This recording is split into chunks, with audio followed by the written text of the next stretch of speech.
মানুহে যেতিয়া কোনো ডাঙৰ সমস্যাৰ সন্মুখীন হয় বা কোনো ডাঙৰ বিপদত পৰে তেতিয়া বহুতেই কয় যে ভগৱানে পৰীক্ষা লৈছে। কিন্তু ভগৱানে পৰীক্ষা সঁচাকৈ লয়নে? যদি লয় তেন্তে এই সমস্যা বিপদ আদি জাপি দি লয় নেকি? তেন্তে ভগৱানে কিদৰে মানুহৰ পৰীক্ষা লয় আৰু ভগৱানে পৰীক্ষা কিয় লয়? নমস্কাৰ প্ৰিয় দৰ্শক, আজি এটা খুবেই দৰকাৰী আৰু শিক্ষণীয় বিষয় আপোনালোকক অৱগত কৰাবলৈ আগবাঢ়িছোঁ। এই ভিডিঅ'টো যদি আপুনি অতি মনোযোগেৰে সম্পূৰ্ণকৈ চায় তেন্তে আপুনি এটা নতুন শিক্ষা লাভ কৰিব পাৰিব বুলি আমি 100% ক'ব পাৰোঁ। সেয়েহে আপোনালোকলৈ এটি বিনম্ৰ অনুৰোধ, ভিডিঅ'টো যাতে সম্পূৰ্ণকৈ চায়। আহক এতিয়া কাহিনীটোৰ মাজলৈ আগবাঢ়োঁ। এবাৰ এটি প্ৰচণ্ড শীতৰ নিশা মানুহৰ পৰীক্ষা লোৱাৰ বাবে ভগৱান বিষ্ণু আৰু মা লক্ষ্মীয়ে অতি দৰিদ্ৰ বৃদ্ধ দম্পতীৰ বেশ ধৰি মৃত্যুলোক অৰ্থাৎ পৃথিৱীত আহি উপস্থিত হ'ল। পৃথিৱীলৈ আহি সেই প্ৰচণ্ড শীতৰ নিশা প্ৰথমে তেওঁলোকে এগৰাকী ধনী লোকৰ ঘৰৰ দুৱাৰত টোকৰ মাৰিলে। দুৱাৰত টোকৰ শুনি ধনী ব্যক্তিজন ঘৰৰ ভিতৰৰ পৰা ওলাই আহিল। দুৱাৰ মুখতে ফটা চিটা পোছাক পৰিহিত বৃদ্ধ দম্পতীক দেখি তেওঁৰ খং উঠিল। আৰে, আপোনালোক মোৰ ঘৰৰ বাৰাণ্ডা পালেহি যে, বাৰাণ্ডাখন লেতেৰা হৈ যাব। চাওকচোন আপোনালোকৰ ভৰিত কিমান বোকা লাগি আছে। ধনী ব্যক্তিজনে খঙতে ক'লে, কি লাগে আপোনালোকক? ইয়াৰ পৰা এতিয়াই আঁতৰি যাওক, মোৰ চকুৰ আগৰ পৰা দূৰ হওক। তেতিয়া বৃদ্ধৰূপী বিষ্ণুৱে ক'লে, বোপা, আমি ইমান ৰাতি ক'লৈ যাম বাৰু? ভগৱান বিষ্ণুৰ লগতে মা লক্ষ্মীয়েও ক'লে, বাহিৰত বহুত ঠাণ্ডা অ' বোপা, তাতে বৰষুণো দি আছে আৰু আমাৰ ভাল গৰম কাপোৰো নাই। সেয়েহে তুমি আজি আমাক তোমাৰ ঘৰতেই আশ্ৰয় দিয়া বোপা। কিন্তু ধনী ব্যক্তিজনে তেওঁলোকৰ কথাত একো গুৰুত্ব নিদিয়াকৈ ক'লে, চাওক, এইটো মোৰ ঘৰহে, কোনো আশ্ৰম নহয়। সেয়েহে আপোনালোক ক'ত থাকিব, কি কৰিব মই নাজানো। এই বুলি কৈ ধনী ব্যক্তিজনে দুৱাৰখন বন্ধ কৰি ভিতৰলৈ সোমাই গ'ল। ধনী ব্যক্তিজনৰ ঘৰৰ পৰা ওলাই আহি ভগৱান বিষ্ণু আৰু মা লক্ষ্মীয়ে ওচৰতে এটা জৰাজীৰ্ণ ঘৰ দেখিলে। বিধ্বস্ত ঘৰটোৰ দুৱাৰৰ ফাকেৰে তেওঁলোকে দেখিলে যে এটা সৰু চাকিৰ পোহৰে ঘৰটোৰ ভিতৰখন পোহৰাই তুলিছিল। বৃদ্ধৰ বেশত থকা ভগৱান বিষ্ণুৱে মা লক্ষ্মীক ক'লে, ব'লা আমি এতিয়া সেই জৰাজীৰ্ণ ঘৰটোলৈ যাওঁ। তেতিয়া বৃদ্ধাৰ বেশত থকা মা লক্ষ্মীয়ে ক'লে, হে স্বামী, এজন অতি ধনী ব্যক্তিয়ে যেতিয়া আমাক ৰাতিটো আশ্ৰয় নিদিলে, তেনে ক্ষেত্ৰত সেই জৰাজীৰ্ণ ঘৰৰ ব্যক্তিয়ে কেনেকৈ আমাক আশ্ৰয় দিব? আৰু আশ্ৰয় দিলেই যেনিবা, কিন্তু ফটা চিটা কাপোৰ পিন্ধি ইমান ঠাণ্ডাত আমি কেনেকৈ থাকিম? তেতিয়া বৃদ্ধৰূপী ভগৱান বিষ্ণুৱে ক'লে, দেৱী লক্ষ্মী, ইমান চিন্তা কৰিছা কিয়? এবাৰ গৈ চাওঁচোন ব'লা, সময়ত কি হয় দেখা যাব। এই বুলি বৃদ্ধ আৰু বৃদ্ধাৰ বেশত থকা ভগৱান বিষ্ণু আৰু মা লক্ষ্মী ঘৰটোৰ ওচৰলৈ গ'ল। দুৱাৰত টোকৰ মাৰি ভগৱান বিষ্ণুৱে সুধিলে, ঘৰত কোনোবা আছেনে? কৃপা কৰি মাত এষাৰ দিবনে? কিছু সময় পিছতে ধিমিক ধামাককৈ জ্বলি থকা ক্ষীণ পোহৰৰ চাকি এগছ বাওঁ হাতে লৈ এগৰাকী মহিলা ঘৰটোৰ পৰা ওলাই আহিল। সেই মহিলাগৰাকীয়েও পুৰণা ফটা চিটা কাপোৰ পিন্ধি আছিল। বৃদ্ধ দম্পতীক দেখি মহিলাগৰাকীয়ে ক'লে, এই আই, আপোনালোকৰ গাৰ কাপোৰ দেখোন বৰষুণত তিতি বুৰি গৈছে।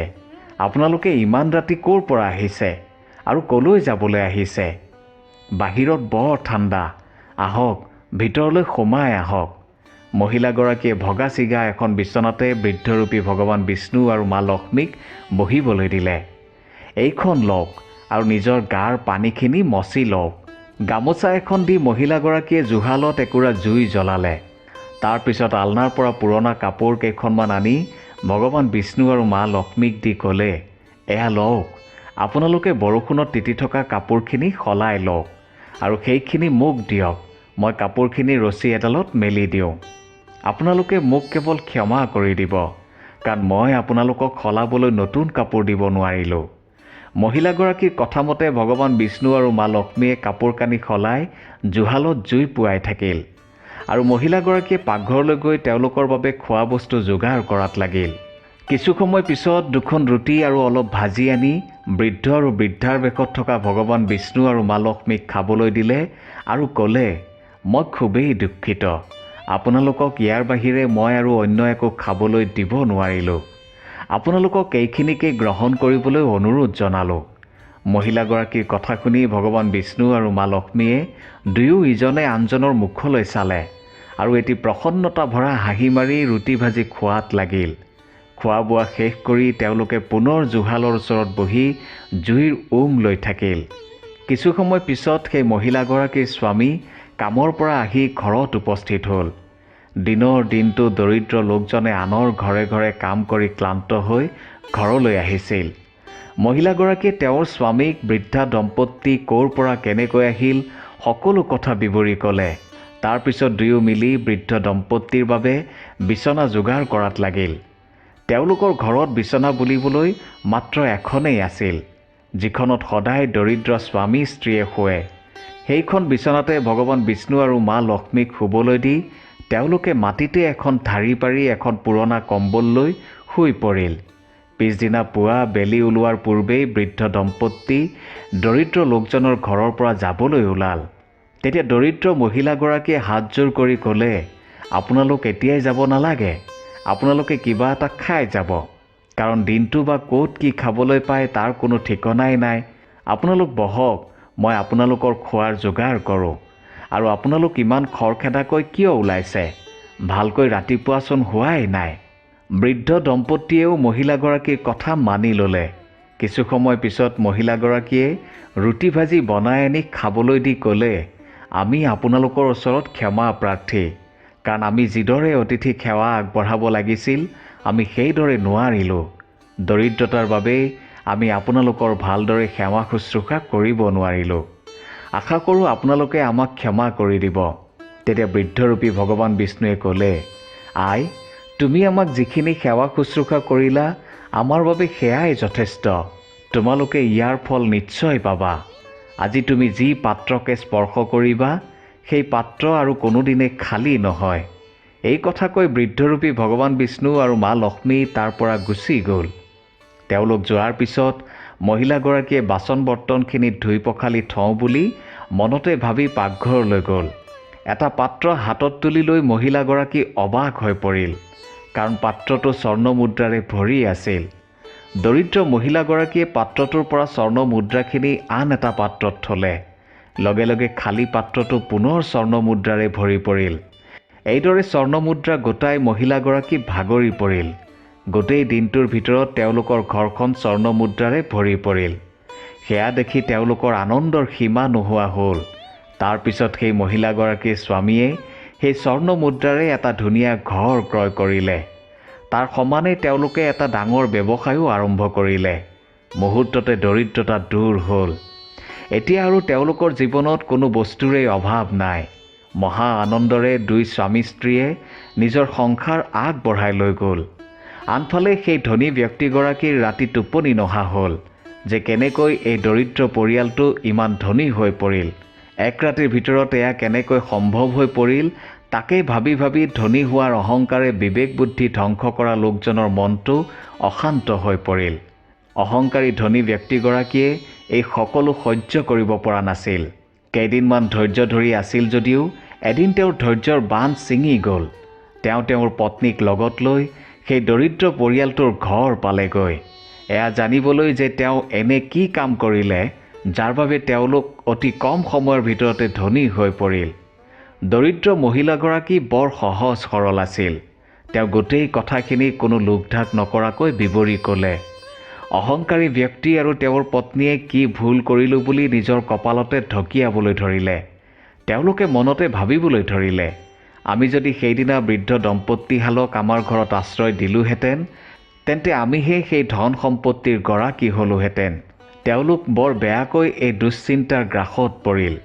এতিয়া তেওঁলোকে সদায় এয়াই কামনা কৰিলে যাতে কোনোমতে তেওঁলোকে সেই বৃদ্ধ দম্পতীহালক লগ পায় আৰু সেই দৰিদ্ৰজনৰ দৰে যাতে তেওঁলোকো আৰু ধনী হ'ব পাৰে। কোৱা হয় যে ভগৱানে মানুহৰ মনৰ কথা খুব সোনকালে গম পায়, জানে। ঠিক একেদৰে সেই অহংকাৰী ধনী লোকজনৰ মনৰ কথাও ভগৱান বিষ্ণুৱে গম পালে। সেয়েহে পুনৰ এটা পৰীক্ষা লওঁ বুলি মনতে ভাবিলে। কিছুদিনৰ পিছৰ কথা। সেইদিনা প্ৰবল বৃষ্টিপাত হৈ আছিল। ভগৱান বিষ্ণু আৰু মা লক্ষ্মীয়ে পুনৰ সেই বৃদ্ধ দম্পতীৰ বেগ ধৰি ৰাতি অহংকাৰী ব্যক্তিজনৰ ঘৰত উপস্থিত হ'ল। দুৱাৰত টুকুৰিওৱা শব্দ শুনি ধনী ব্যক্তিজনে খিৰিকীৰে জুমি চাই দেখিলে যে সেই একেই বৃদ্ধ দম্পতীহাল তেওঁলোকৰ ঘৰৰ বাৰাণ্ডাত ৰৈ আছেহি। বৃদ্ধ দম্পতীহালক চিনি পোৱাত ধনী লোকজনৰ বেছি সময় নালাগিল। তেওঁ পলম নকৰি পত্নীৰ ওচৰলৈ গ'ল আৰু সেই বৃদ্ধ দম্পতীক আদৰি আনিবলৈ পঠিয়াই দিলে। সেই দৰিদ্ৰ লোকজনৰ পত্নীয়ে যেনেকৈ বৃদ্ধ দম্পতীহালক ফটা চিটা কাপোৰ পিন্ধি চাকি এগছ হাতত লৈ আদৰিছিল, ঠিক তেনেকৈ ধনী লোকজনৰ পত্নীয়েও ফটা চিটা পুৰণা কাপোৰ পিন্ধি ঘৰৰ ভিতৰৰ লাইট বন্ধ কৰি চাকি এগছ হাতত লৈ আদৰিবলৈ ওলাই আহিল। ধনী লোকজনৰ পত্নীয়ে দেখিলে যে বৃদ্ধ দম্পতীহাল বৰষুণত তিতি বুৰি আছে। আৰে, আপোনালোক দেখোন বৰষুণত একেবাৰে তিতি বুৰি গৈছে। এনেকৈ থাকিলে আপোনালোকে ঠাণ্ডা পাব আৰু বেমাৰো হ'ব পাৰে। আহক, ভিতৰলৈ আহক। এই বুলি কৈ ধনী লোকজনৰ পত্নীয়ে বৃদ্ধ দম্পতীহালক তেওঁলোকৰ ঘৰৰ একেবাৰে ভগা ছিগা এখন বিচনাৰ ওপৰত বহিবলৈ দিলে।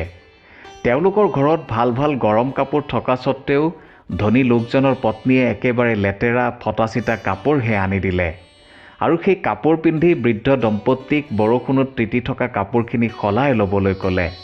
কাৰণ সেইদিনা দৰিদ্ৰ লোকজনৰ পত্নীয়েও ঠিক একেদৰেই তেওঁলোকৰ সেৱা শুশ্ৰূষা কৰিছিল।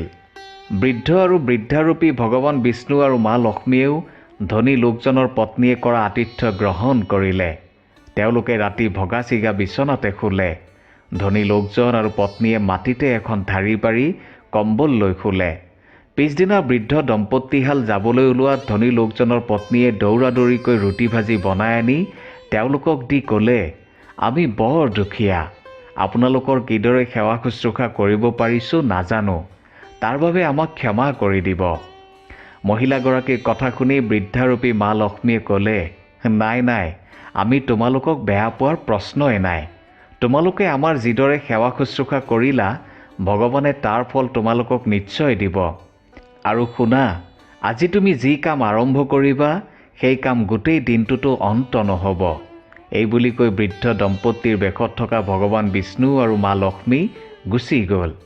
বৃদ্ধ দম্পতীৰূপী ভগৱান বিষ্ণু আৰু মা লক্ষ্মী গুচি যোৱাৰ পিছত ধনী লোকজন আৰু তেওঁৰ পত্নীৰ মাজত তুমুল কাজিয়াৰ সৃষ্টি হ'ল। ধনী ব্যক্তিজনে বিচাৰিছিল যে তেওঁ নিজেই ৰান্ধনীঘৰৰ বাচন বৰ্তন পৰিষ্কাৰ কৰিব আৰু তেওঁৰ পত্নীয়েও বিচাৰিছিল যে তেওঁ সেই ৰান্ধনীঘৰৰ বাচন বৰ্তন পৰিষ্কাৰ কৰিব। কাৰণ সেই দৰিদ্ৰ মহিলাগৰাকীয়ে বাচন বৰ্তন পৰিষ্কাৰ কৰোঁতেই স্বৰ্ণ মুদ্ৰা লাভ কৰিছিল। সেইবাবে ৰান্ধনীঘৰত কোনে কাম কৰিব তাকে লৈ দুয়োৰে মাজত কাজিয়াৰ সূত্ৰপাত হ'ল। ৰান্ধনীঘৰৰ সঁজুলি টনা আজৰা কৰাত কিছুমান সঁজুলি ভাগি থাকিল আৰু ৰান্ধনীঘৰৰ মজিয়াত সিঁচৰিত হৈ পৰিল। গোটেই দিনটো লাগিও ধনী লোকজনৰ পত্নীয়ে সেইখিনি পৰিষ্কাৰ কৰিব নোৱাৰিলে। ঘৰ পৰিষ্কাৰ কৰি দুই স্বামী স্ত্ৰী ভাগৰি পৰিল। তেওঁলোকে কোনোপধ্যেই ঘৰটো পৰিষ্কাৰ কৰিব নোৱাৰিলে। কাৰণ যোৱাৰ আগত মা লক্ষ্মীয়ে কৈ থৈ গৈছিল যে আজি তুমি যি কামেই কৰিবা তাৰ কোনো অন্ত নহ'ব। প্ৰিয় দৰ্শক, মানুহৰ মনত ইচ্ছাৰ কোনো অভাৱ নাই। আজি যদি আপুনি এটা বস্তু পোৱাৰ ইচ্ছা কৰিছে, তেন্তে কাইলৈ আকৌ আন এটা বস্তু পোৱাৰ ইচ্ছা আপোনাৰ মনত জাগি উঠিব। কিন্তু যাৰ যিয়েই ইচ্ছা নহওক কিয়, ভগৱানে যাক যি দিব সেয়াই তেওঁৰ প্ৰাপ্য।